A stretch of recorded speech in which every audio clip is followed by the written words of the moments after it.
Okay, good evening, everyone. Catherine Weeks, Staff Liaison for the Board of Zoning Appeals. We're going to go ahead and open the meeting up. I am going to call for quorum. We do have virtual access again. Primarily, I think most everybody is in the room tonight, but if there are individuals online, we will have you join in. It looks like we do have some applicants that are online, so we'll have them join in as the item gets to them. I'm going to go ahead and call quorum, and then I'll turn it over to the chair to begin the meeting. Palos? Here. Peterson? Rankin? Here. Shalinski?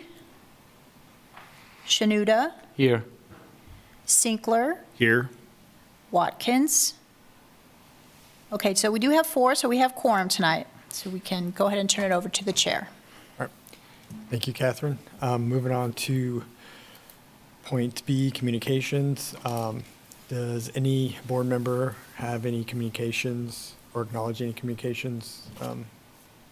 So this staff, so we do have some communications that were a late addition to the packet. I think they got added a little after midday today.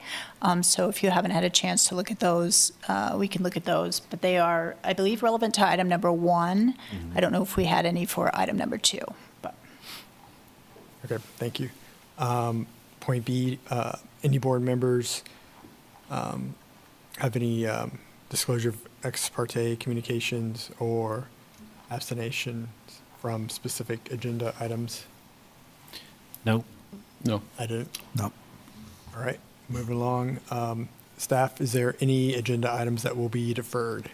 There are no items to be deferred to my knowledge tonight. Thank you. All right, moving on to the next item. Minutes, consider the approval. This is for the November 7th meeting and the December 5th meeting. Has everybody reviewed the minutes? Yeah. Would we like to just approve all at once?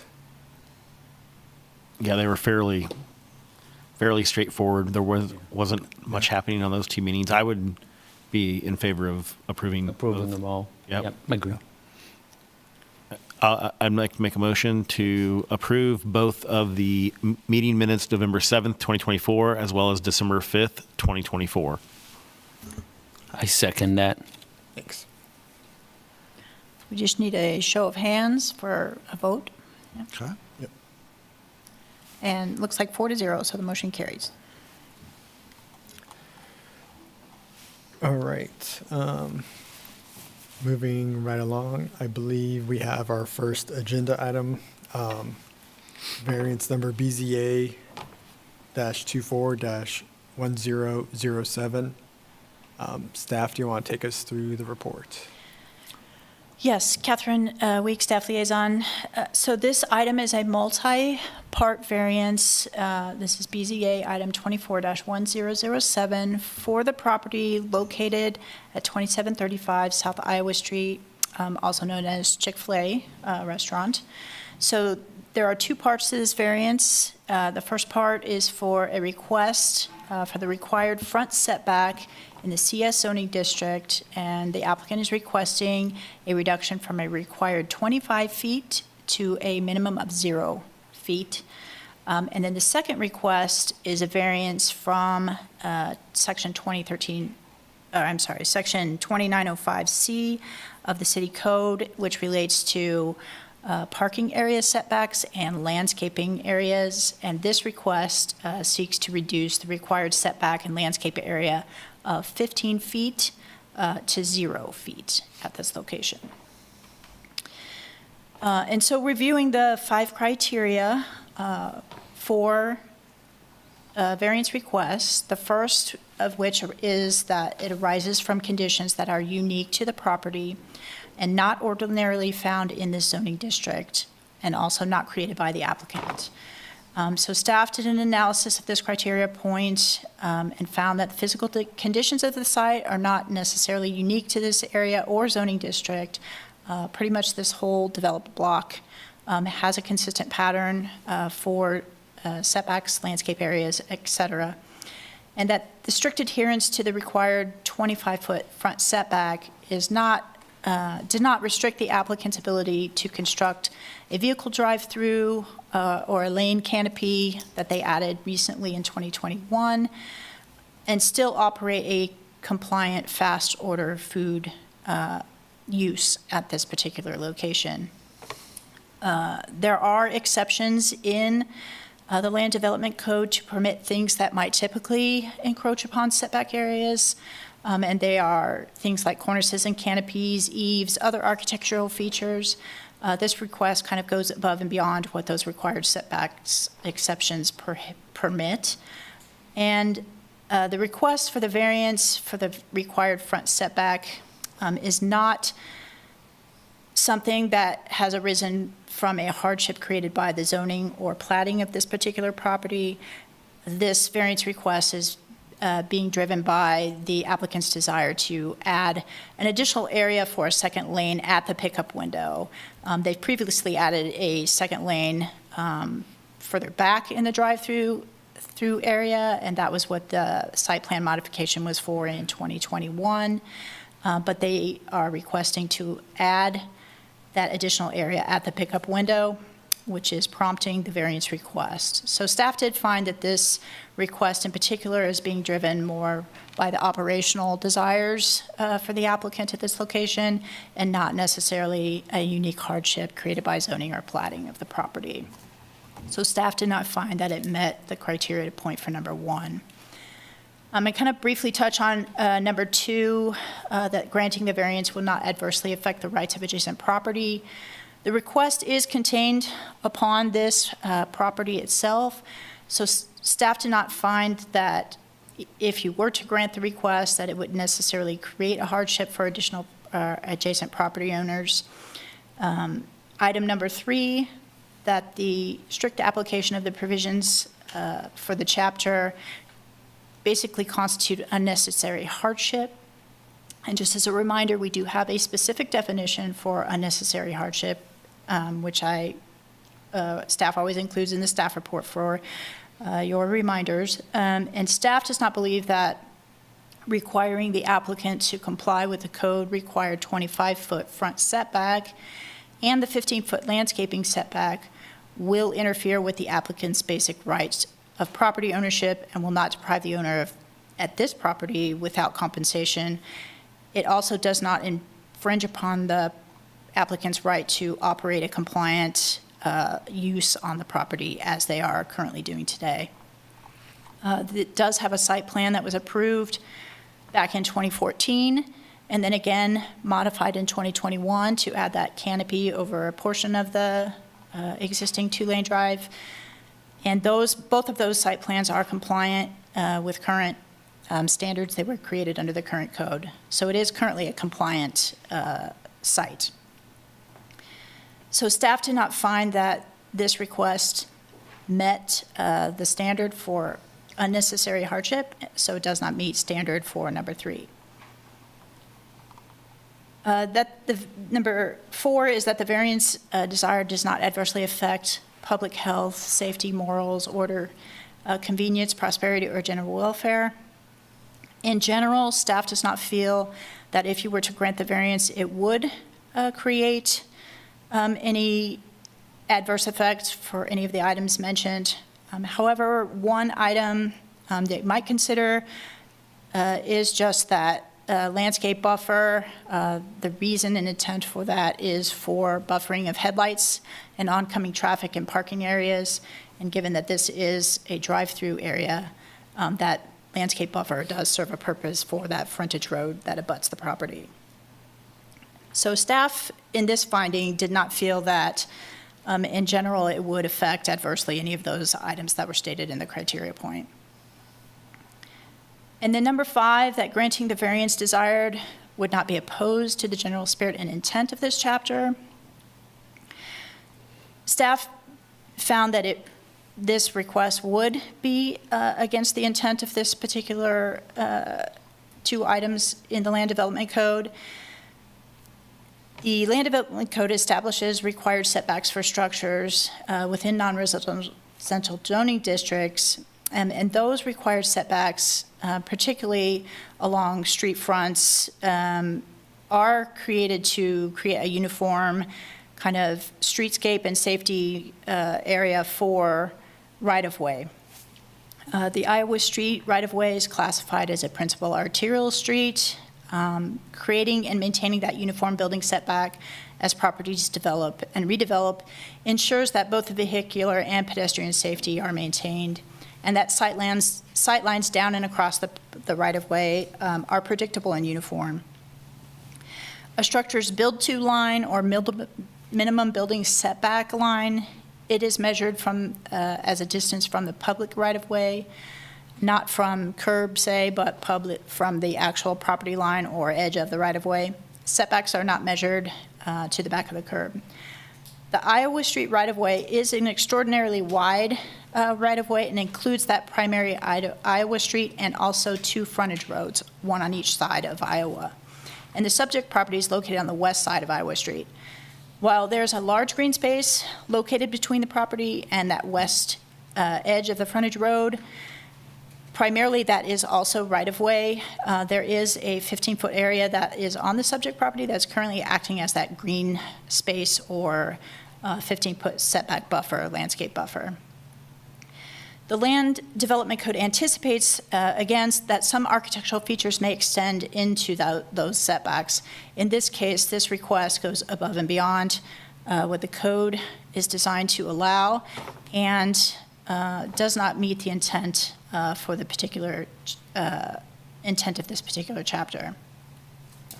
Additionally, regarding the landscape request or the landscape variance request to reduce that down to 0.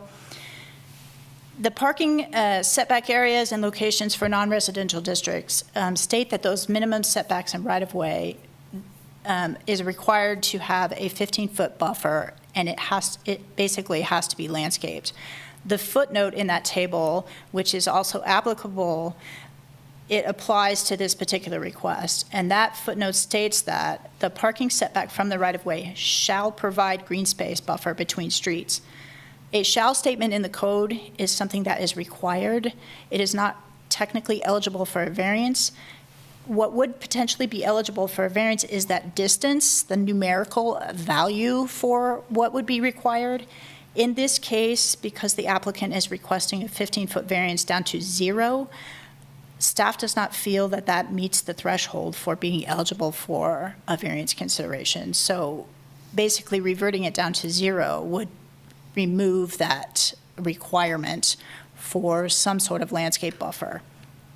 If there was a request to reduce it from 15 to another digit or another number or numerical value, that might meet the intent for a variance request, but in this case, staff did not feel that meeting the intent of the code is met for this threshold for the variance on the landscape buffer element. So that's kind of just a side note that doesn't necessarily apply to the parking or the front building setback, just that shall statement in the footnote regarding the landscape. So staff did not feel that it met the requirement for criteria number 5.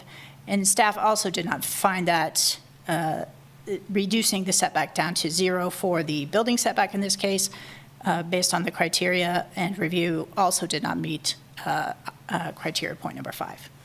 And so if you have any questions regarding the analysis or need any clarifications, I'd be happy to elaborate further if necessary.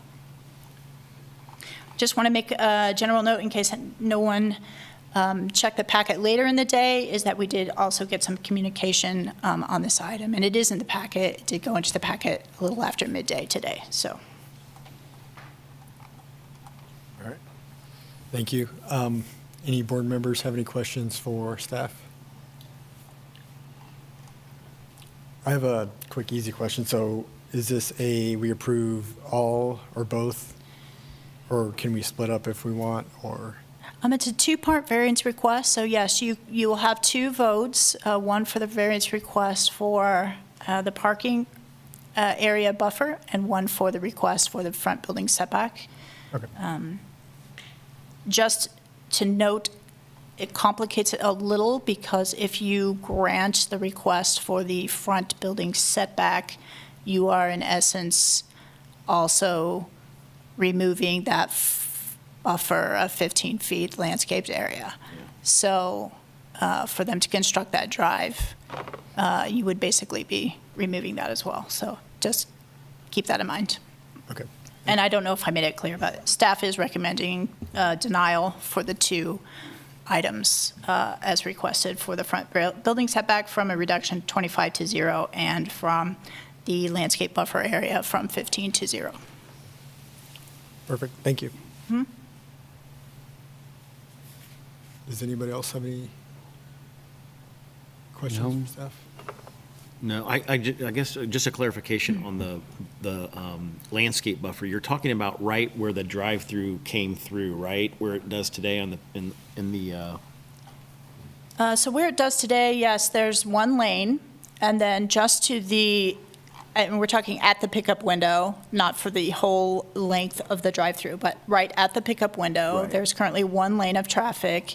And then just to the east of it, there is a landscaped area, basically from the curb of the drive lane to the property line. There's a landscape area. and then that goes directly then continuing heading east right to Iowa, essentially. That's all right-of-way, so that is Right-of-way. not on the subject property. Correct. Sorry.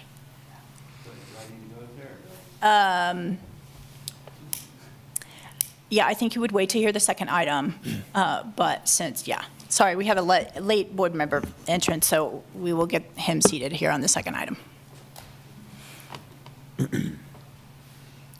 Did that answer your question? Sorry. Yeah, that was perfect. Okay. You just clarified it. Yeah. All right. No other questions? Could we get, I guess, a motion to, I think you would want to open it up for the applicant Yeah. and then any public comment before you. okay. make it. I guess, is the applicant here either in person or virtually? Thanks. Good evening, Alan Wiley with GBC Design, applicant on this one. Thank you very much, staff, for all that information there. One thing I did want to clarify, you mentioned 15 foot down to 0 for the landscaping. We're actually looking to have, we're going about 11 and a half feet into that 15 foot. So we would have about 3.5 feet. I guess, does that change number 5? I guess how staff views number 5 then? I don't think it would change the overall view for how staff views in general, but it would in fact, so you can decrease your ask. The board could consider reducing the number or the ask, but they couldn't increase. So if you're asking for greater than what we noticed, that would be an issue. But if it's a reduction, like instead of 0, it's now 3, that is something that the board could consider. The board is able to consider a reduction in the ask. Okay. So yeah, I guess we would be reducing that ask from 15 to 0 to 15 to 3 feet for the pavement setback. So that does change a few things there. A couple things I do want to point out. Number 1, on the unnecessary hardship criteria with the basically the existing conditions of the property.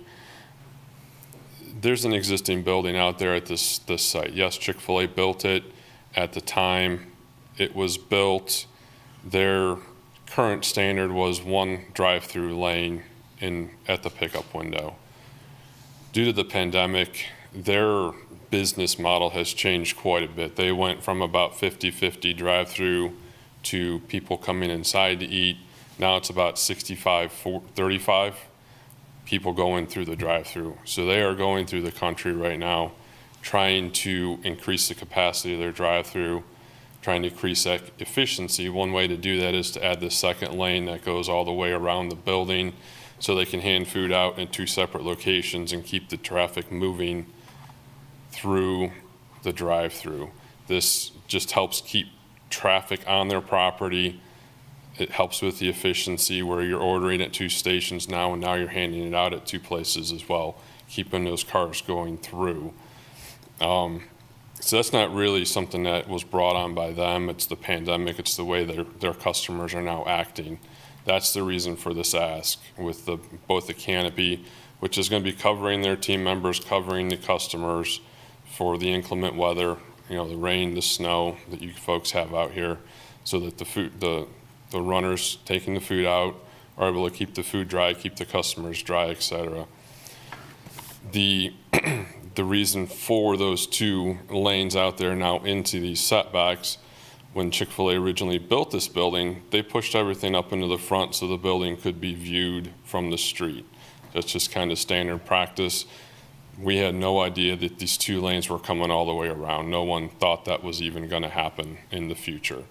Yet here we are now where every new store we do for Chick-fil-A has 2 full lanes all the way around, and we're going back through existing restaurants, remodeling them to put these 2 lanes all the way around, as many of them as we can, to help with this increased drive-through demand. So it was number 1, hardship criteria there. That's just a little bit more explanation on that and why we're asking for that and why we think it's a hardship. The number 3 hardship with the strict application of these provisions. One thing I did want to point out is looking at the GIS map with the right-of-way out there, there is an existing Midas to the direct south of us, Hyundai south of them, and then Honda, which is south of them. They all have pavement that appears to be right up to the right-of-way. So all we're asking is the same thing that those 3 folks have. They're all in the same zoning, the CS1 district. They all have that pavement right up to the right-of-way. We're just asking to have the same thing that they all have. And then for number 4, I guess I have a question for staff. We're asking for the 3-foot, which we can put landscape in to keep the headlights from affecting the folks driving down the road there. Is 3 foot enough of a landscape area to put shrubs there, a line of shrubs to keep lights out, in your opinion? So I don't know if staff has an opinion regarding that, but the 3 feet does meet the requirement of must provide. So if there is any landscaping there that is a viable width, I think that meets the standard for the shall statement in the requirement. Okay. But whether or not it meets, it's suitable for, I think that would have to be something that was further analyzed with the site plan. Okay. To meet the headlight blocking requirements. Okay. If it wasn't, would we be allowed to landscape in the right-of-way at all? Add a little bit of landscape there? No, you can't use the right-of-way to count towards any of your landscape buffer, no. Okay. I think we can. In the 3 feet, we've done it before where we put taller evergreen shrubs there to block the headlights. So that's what we would propose at that point in time. So then the board can consider that reduced request Okay. from 15 down to 3 when they enter their discussion. Okay.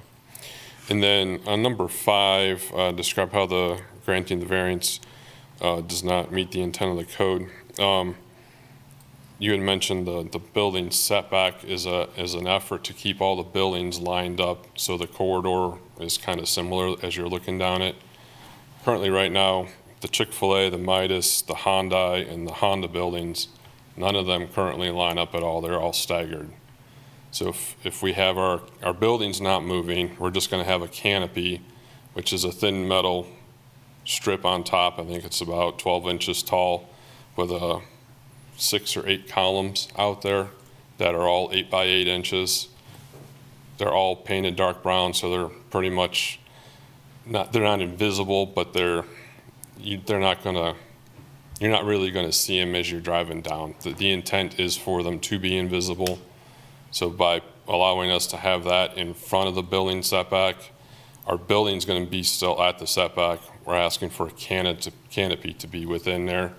And all it really would be is that thin metal frame on top, and then, like I said, 6 or 8 columns within that setback. Thank you for your time. If you have any questions, I'd be happy to answer them. Thank you. Any board members have any questions for the applicant? No. No. Do we have anybody virtually? Actually, I do have a question. Yeah. I was out there today, and I see you do have a canopy on the south side. Is that what you're wanting to do, is extend that all the way around, or does it, on the site plan, it looks like it's just where the additional traffic lane would be? Correct, yeah. It will be a brand-new canopy. The existing canopy on the south side will remain there. We're not extending the whole thing. You're not extending? No, it'll be a brand-new canopy that's about 40 feet long, 45 feet long, Okay. just on the east side there. Thanks. I'm not seeing anybody on Zoom. Okay, thanks. With no other questions, do we want to close? Yeah, we can bring it in. Can I get a motion? Motion to close and bring it in for us to talk. Close the public, I'll second it. Okay. Show of hands could vote. And motion carries 4-0. All right, so applicants amended, To 11 and a half now, yeah, from, 15. Right, 11 and a half from 15. well, going down to 3. 3. 3 feet Yeah. is going to extend out 11 and a half. I don't have a problem with that. I mean, I'm not going to support it, but Okay, yeah, I I don't don't have a problem with the request. have a problem with the request either. But are we just talking? Yeah, we're talking. Yeah. My biggest issues right now are 1, 3, and 5. There's no unique property conditions, as the guy said. They built the building. They've been operating it for 9 years. 9 years, right. I also believe that the 25-foot and the 15 setbacks won't interfere with their general use today, because they've, again, been doing this for a while. It's more of an operational That's what I wrote. request, really. And then number 5, I do believe the intent of the LDC, the setbacks for non-residential areas to provide uniformity, streetscape, et cetera, is really important. While I appreciate the fact that there is, I'm looking to the south a bit here, and I guess that's Midas, there is a bit of a parking where you can turn in right off the frontage road. I do believe that right now, the way the LDC is written, that the 15 and 25 setbacks are really good for Iowa right now, especially being that main thoroughfare. So those are my big Yeah. challenges. And I, like, with the hardship, one of the big things is financial hardship is not really a hardship. Here, and then we did get, a letter from the property owner of the Midas, basically saying he doesn't approve of this or wishes we wouldn't, so that's his opinion or his, what he wishes. Looking, looks like their parking lot does extend out more, but all the buildings, Chick-fil-A is the closest, and they all Right. kind of trail back for those 3 that are south. I agree with you. I just don't think the 5 conditions are No, met or satisfied. I agree. no. I compliment you on the appearance of the site. It was nice. I've been there before. I've seen how well it works when you've got a crowd of people, or you got a line of people. But when you don't have a line of people, one lane appears to be sufficient. I understand how the company would like to expand, but I think, unfortunately, you're in a situation where you don't meet the requirements, all of them, and I'm prepared to make a motion. And I understand his point that the world has changed in the last 9 years. People want to get in and out. COVID had changed the entire world mentality of how, we eat out. But unfortunately, I wrote the operational is the reason. And like you said, it didn't meet the criteria. But I see McDonald's having 2 lanes. But it's within their property, and they're not taking any of the setbacks, so. Yeah, it's just a circumstance of, it feels like they're landlocked when they built it with the original site plan, and now wanting to expand into those setback things are just, it's, And I feel for them because it's very hard to get in and out Yeah. from there when you go to Well, Dick's or in that area. It's, yeah. but that's my opinion. Yeah, sounds good. Someone want to make a motion, or? Yeah, I'll move to deny based on the 3 items, that it's not unique, it's not an unnecessary hardship, nor does it meet the spirit and intent of the regulations. So just to clarify, 2 separate votes for the 2 parts. So I'm sorry?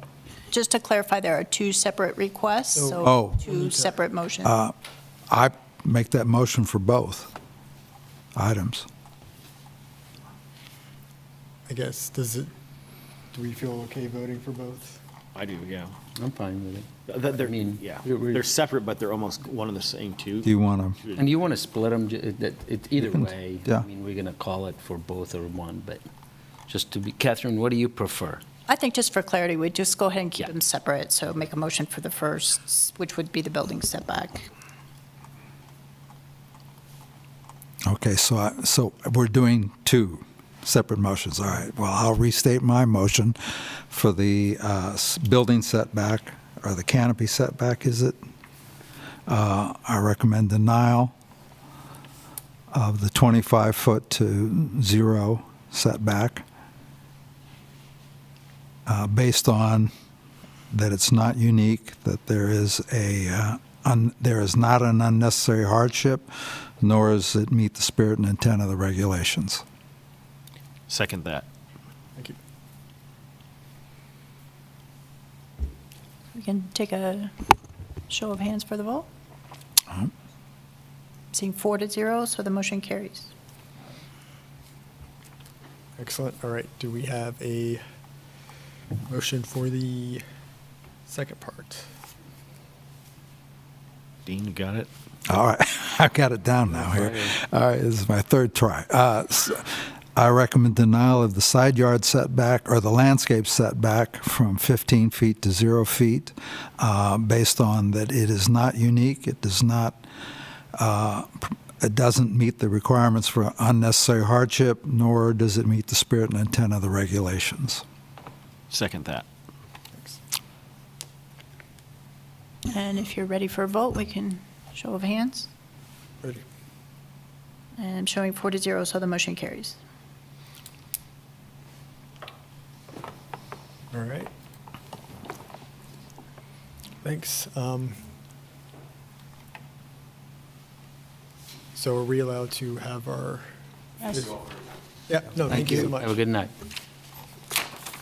So we do have additional board member entering, so we'll go ahead and note that for quorum, that we do have 5 members for the second item, so.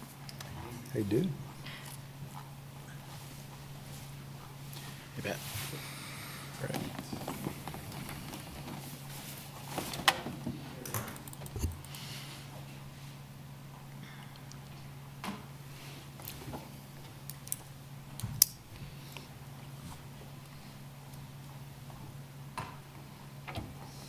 Are you ready?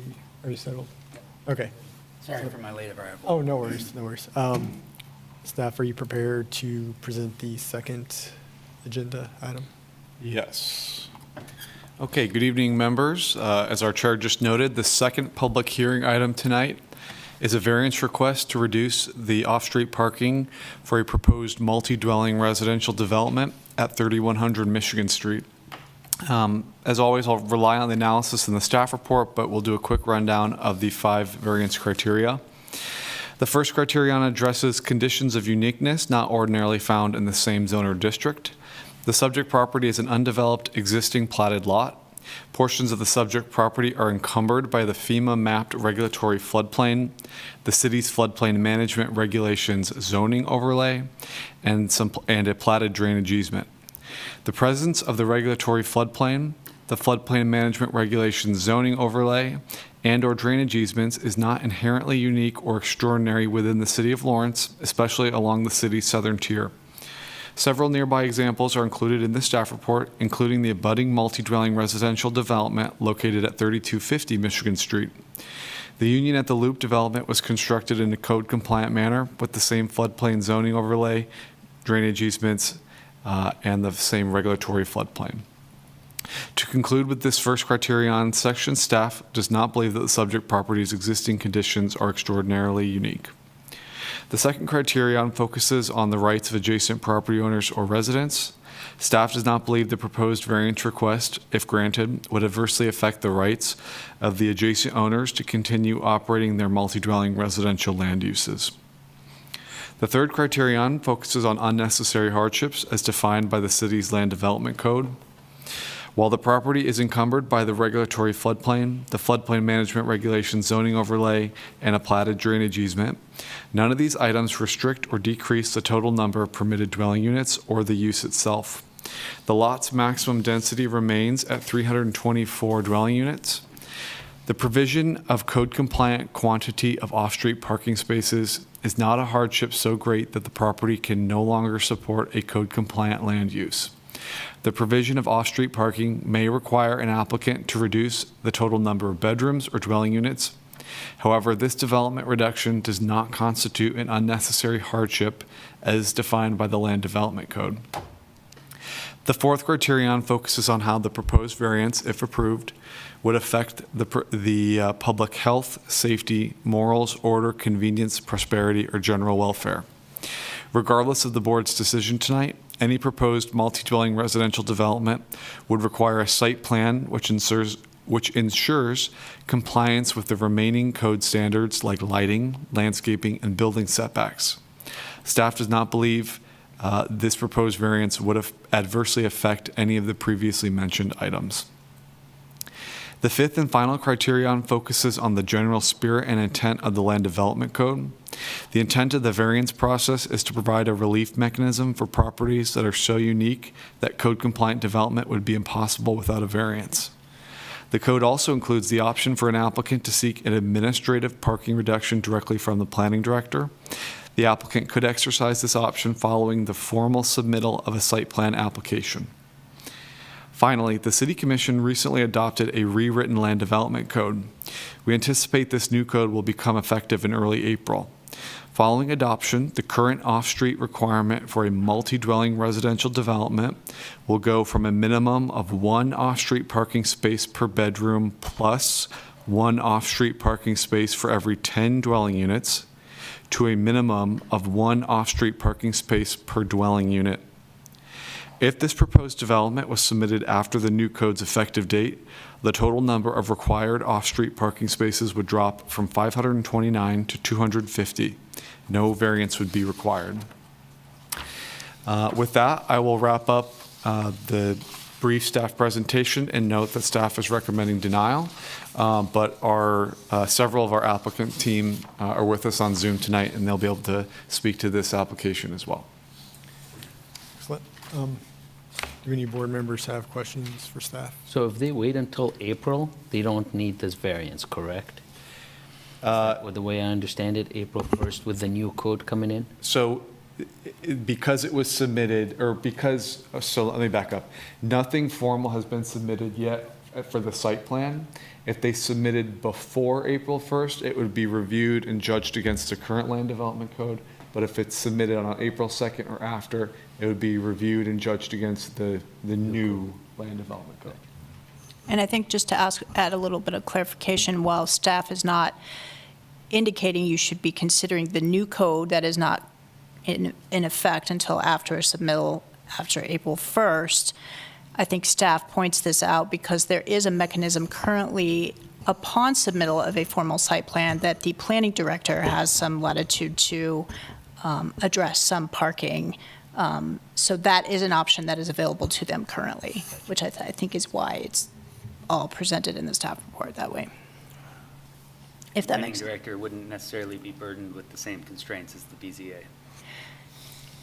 The planning director does have some latitude to vary not in a variance form, but vary as in waive different numerical requirements where the circumstance warrants. So he does have currently some latitude under the existing code, but only when a formal site plan has been submitted, which it has not yet.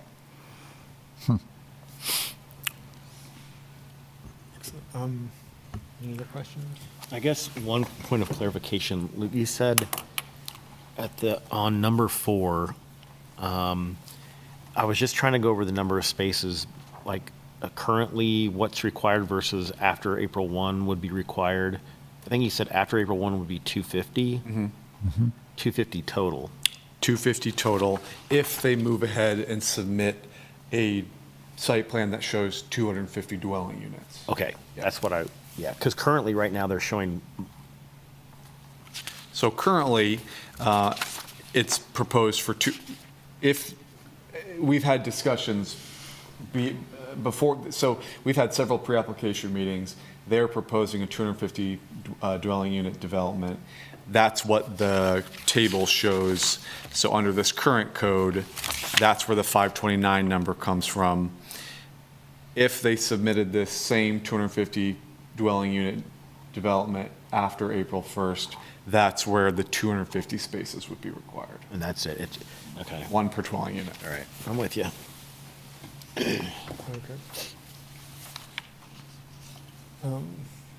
I guess with the applicant in attendance virtually, do they have anything they want to present or anything more to add? Yeah, I can say something real quick. Can you hear me okay there? Yes. Great. I'm Joe Stock, architect and project manager with the Prime Company in Manhattan, Kansas. Yeah, thank you, Luke, for the report. I think everything is pretty spot on, and thank you for all your help and all the other city staff and answering all of our questions since we've got going on this project. So much appreciated. We also have the project owner, Chris Elsey here. Sean Bryan with Land Plan, if there's any, they're providing civil survey and landscape architecture on the project, so we can answer any questions you guys might have. Yeah, really what this comes down to, I think, is timing. The current code, yeah, we have this change in land use coming up, or land code coming up, that would require, currently we require 529 spaces. The one twist with the new land use code, as we understand it, is it would actually only allow 133 units on this property, so the density would go down, but based on the way allowable density is calculated. So a new project that's not been proposed, what that would look like, but that obviously changes everything, changes the math, and that would be a major shift to do the full project under the new land use code, because we have funding from KHRC. So this is a affordable housing project with LIHTC funding, and we couldn't just reduce the number of units. That would require resubmitting and losing that funding, and that would be a pretty major shift. So what we're trying to do is submit this project before the new land use code, but use the new the intent, the spirit of the new land use code parking requirements. We aren't proposing minimum the 250 units. We are proposing 323 parking units, which would be 1.3 per dwelling unit. So we are going above the minimum, but below the current standard. That's where we're trying to land this. So yeah, so it really comes down to more timing. And yeah, if there's any other questions, we'll be happy to address them. Chris, I don't know if you have anything to add to that.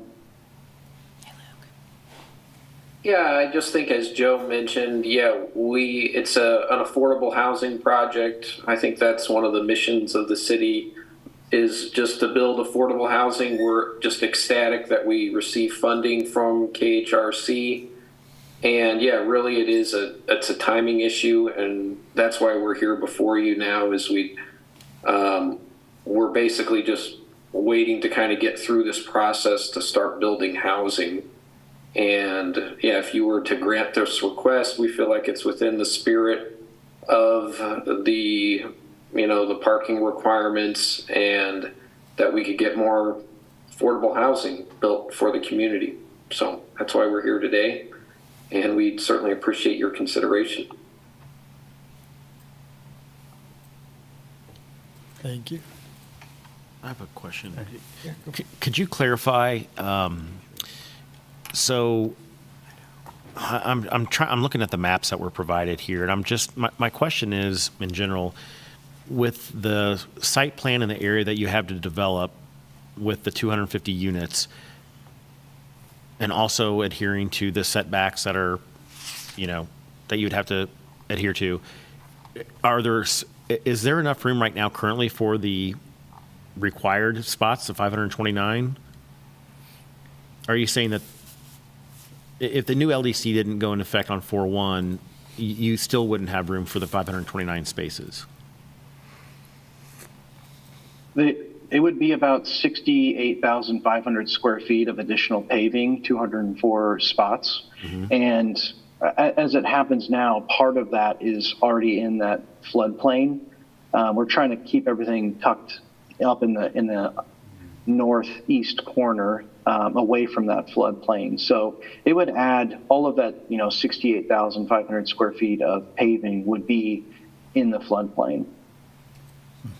And it might also impact the outdoor amenities. I mean, right now we're planning on, it's a family, could be for families, affordable housing. So there's an outdoor playground and sport courts and a dog park. So that parking, 70,000 square feet of parking has to come from somewhere. So it might start to encroach upon some of those amenity spaces as well. Yeah, I think another important thing to consider is just it's been our experience with these LIHTC affordable housing projects that just the parking demand is lower on those than what a traditional just market rate project would be. But we still feel like, and I think your new adopted code addresses it, that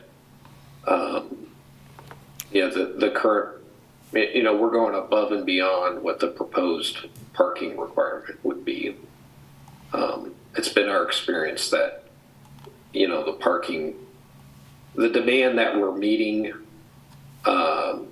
is still sufficient. We don't feel like we're somehow going to be starving for parking on the site, particularly with it being a low-income housing tax credit affordable housing project. I have a question for you. If you wait until 4.1 code, you're saying that with the new code, you would only be allowed 133 units because of the new code limitation of what you can develop on that land? Is that correct? Yes, that is our understanding, just based on the way allowable developable land is calculated. So It's more stringent in the new land use code. So On what you can- Today, if we give you the variance, you're allowed 250 units. If you wait until 4.1 with the new code per what is proposed, you would only be allowed to do 133 units. You wouldn't need the parking variance, but your 250 goes down to 133. Correct, yeah. And as it stands now, the current density would be 323 units. And we're proposing 250 units. Gotcha. can staff help me understand that, why the density is going down Yeah. instead of up? It seems like the code was intended to create. Yeah, so there are some other areas that impact what you can actually build on your site. There are some holdouts for things like floodplain or stream barriers or stands of trees, or there are just some various things that are geared towards sustainability. So you're getting credit for the sustainability, but in doing so, and holding those areas out from development, you are reducing the buildable area on your site. So there are some instances where there are going to be parcels that have less available buildable area based on those kinds of things that are being held out for sustainability and environmental reasons. I do want to clarify too, before we get too far down this discussion about the role of the BZA, I want the BZA to be mindful that, you are only your purview is only to grant hardship from the code that is existing on the books today. This is why I mentioned that the planning director has some latitude, because we've had some things, brought up about certain uses require less parking demand, or certain users require less parking demand that is specified in the current code. And that is where the planning director has some latitude in those instances where, certain types of residential units or users, particularly in affordability situations, maybe there is a realistic less parking demand than is specified in the code. That's where the planning director has some latitude to make those decisions and reduce that minimum. And then also, the planning director also has the latitude, knowing that a new code is coming and an older code is going off the books, the planning director has that latitude to sort of bridge that gap, where the Board of Zoning Appeals doesn't necessarily have that latitude. So I just want to make that clear. And, if the applicant, is to submit a formal site plan application, even if there are later revisions, that enables the planning director to weigh in on those things that are potentially real items for him to consider as far as reducing number of parking. So. Thank you for reminding us. Thanks for that. I keep forgetting that. Thank you, Catherine. Does anybody else have any questions for? No. Yeah, I'd like to, maybe Sean, you could answer this, or Joe or Chris. Where are you in the site planning process? Did you find this to be a necessary stop before you started that endeavor? Yeah, we wanted to submit to the BZA just to make sure, because we are in this kind of critical junction between the two codes where we want 1 foot in each one. So we wanted to submit to the BZA. If there's an option available to make this project happen, we want to do that.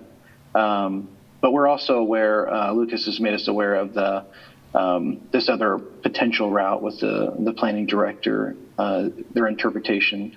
But I think we're probably no earlier than end of January, but we will definitely submit the major site plan submission prior to the changeover to the new land use code. I was going to do it as being in between a rock and a hard place, but that's probably not useful here. It's like a closing. You're like in that Star Wars scene where you're running out of dumpster room. Yeah, exactly. And just to let you all know, because of the city floodplain regulations, we can only have 30% impervious area within the floodplain fringe. And so that kind of regulates what we're doing there too, so.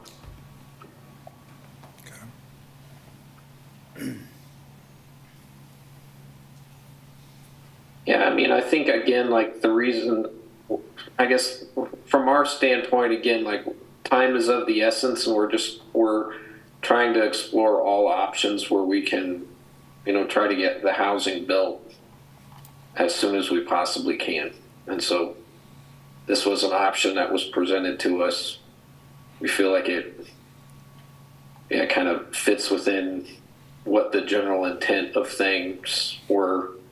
And so that's why we're here before you today, trying to get more affordable housing built. Excellent. Thank you. Any more questions, or do you want to bring it back to the board? I don't have any questions. No questions from me. I motion to Thank you. bring it back in for us to discuss. Close the public Check for hearing, public yeah. Close comment. public hearing. Oh, yeah. There's nobody in person for public comment. Is there anybody online? Yeah. Nobody on Zoom for public comment. Thank you. All right, can we bring it back? Well, given the confusion that's kind of attached to this, I think that's part of the reason I've concurred that it does meet the unnecessary hardship. I think that they're caught in a situation, I think staff is caught in a situation And that this is why an organization like the Board of Zoning Appeals was established, was to address these kinds of sort of awkward issues. But beyond that, I would just say, I think they satisfy all of the requirements, the spirit of intent, what they're trying to do. I just think they've kind of gotten caught, kind of like Patrick said, they got caught in kind of a bind here. So I'm supportive of the request. I would second the unnecessary hardship. I mean, it does seem arbitrary to be applying, the standards in the ways that we are right now, just from a timing perspective. So just looking at our existing code, it seems arbitrary and capricious to apply this standard of parking when we know that there's an approved other standard that's just waiting for a second reading. Right. But I find that's the hardest element to meet. I find it's often easiest to meet the first element of being a unique property, and I think this one certainly qualifies. Yeah. That leaves the fifth element of whether or not this is within the spirit and intent of the code, and to me, I think that's our job, is to understand and to fulfill what is the spirit and intent of the code, and so I agree with Dean. I think this has the potential to meet all of those elements. Right. And I want to say I concur with staff's assessment of this. I just simply think that this is really, again, meets all the requirements in a sort of nuanced way. I was kind of taken aback just reading it, going, huh?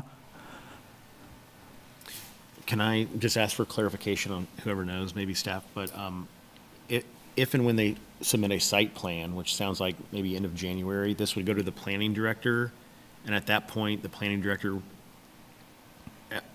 could do what?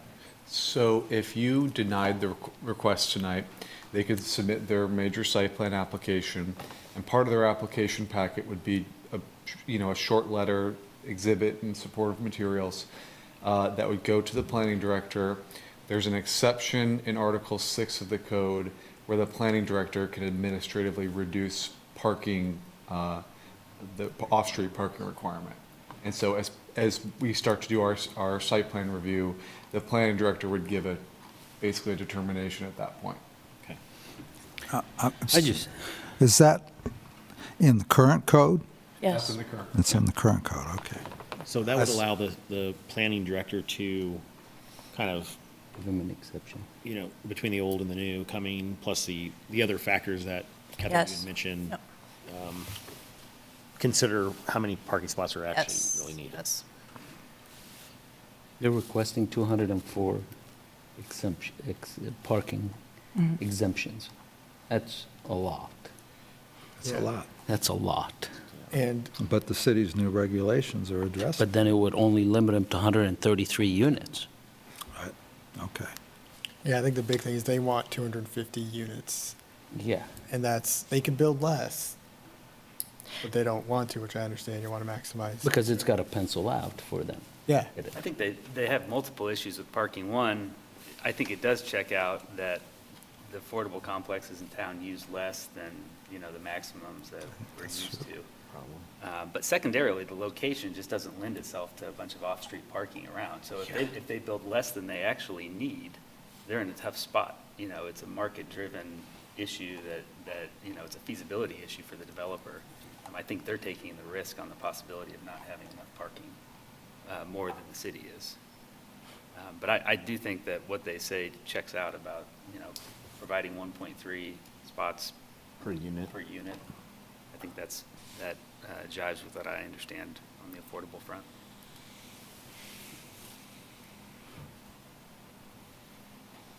Catherine, do you Yeah, have just something? to remind you too, that even though the number seems large, we're talking about a large-scale development. So that number, if you think of percentages, there are parking considerations that the planning director has done in the past that are similar or along the lines based on scale. So try not to focus necessarily on the the number, but more like the percentage when you're considering, and whether or not, as mentioned, there are a lot of factors in this particular development that I think the planning director would take under consideration, so. Thanks. Yeah, personally, I like the idea of having the planning director making that call.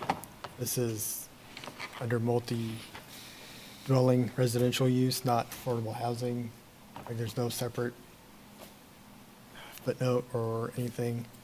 I don't know, it sounds like they could just submit plan by the end of January, it goes to planning director, he can say, oh, I see what it's being used for. So if you're saying if we deny it, they can go to the planning director and he can work with them on, That's what from what I Sounds like, understand from yeah. staff, that's what agree? it sounds like to me. And that way, we're not, like, reading between the lines, that's not really there for multi-dwelling and affordable housing, but that's my thought. Yeah, I mean, I'm in favor of denying this and letting it run its course with the planning director, would be where I'm at right now, but. You want to make a motion? Yeah, want to give it a shot? Let me add just one quick point. I mean, to the extent this gets denied, I mean, I think I sympathize with the applicant. I know that these LIHTC arrangements, they take years to put together. They have to secure the property, they have to apply for LIHTC credit, they have to go to the state. In the years preceding this development, our planning staff and our city have been telling people that we do have a code that's going to change. And, a lot of times it might be fruitful to wait, but that process has gone on, and I think the staff can acknowledge longer than they ever anticipated. It's a maddening place to be for an applicant, and it's exceptionally risky position to be in. So to the extent it gets denied, to the extent the planning director is able to look back at the record here, I hope he recognizes all the things that the applicant would have to go through, and that they did stop here, certainly. For what it's worth, I'm still in favor of the variance. But thank you for letting me interrupt. Yeah, no, No, I'm in favor of what they're doing. I like that, they know there's options, they came here, but yeah, I think, like, I'm gonna go through the planning director, and I hope it goes through, so. okay, so let me see if I can wordsmith this a bit.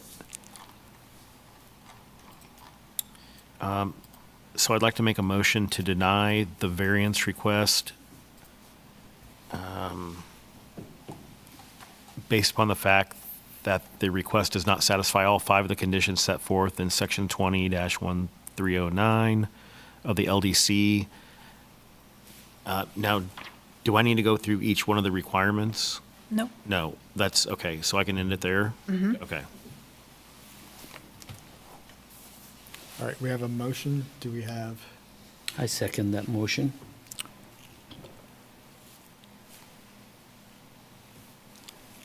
And so when you're ready to vote, you can do a show of hands. We'll ask for the ayes first. Ayes? this is to deny. This is denying, right? Yep. Yep. Yeah. Okay, and nays? So I had a vote of 3-2, so the motion to deny carries.